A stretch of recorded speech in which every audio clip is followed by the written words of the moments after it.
decreased their speed so that their message might gain momentum.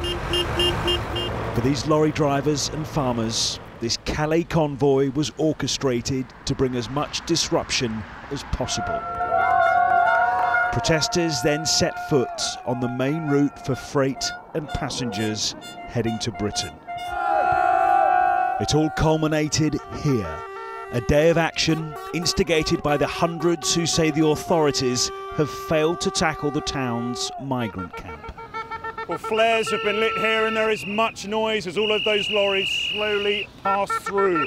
But will any of this protest actually have an effect on the numbers of migrants here in Calais? Those behind this blockade cite safety fears as their main concern. They claim to have experienced increasing threats from migrants as they attempt to board vehicles. You see things like daily attacks on the motorway. It's unacceptable.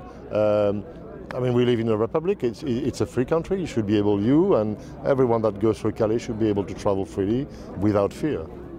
And what would you say to those families, British families, stuck in this protest at the moment? Well, I say we do apologise, of course. We've tried to warn, through the press, the people in England and on the continent. This was the so-called jungle 6 months ago, before parts of the camp were bulldozed by French authorities.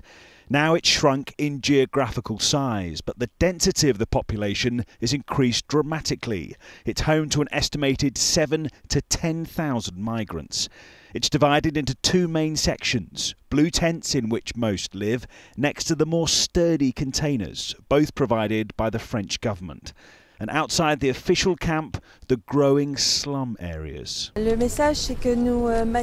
the Mayor of Calais, Natasha Bouchart, joined protesters and called on the French government to dismantle the whole perimeter of the jungle. Some here vow to keep blocking the A16 route until ministers commit to a date on which that might happen. But where do those migrants go if they can't stay here?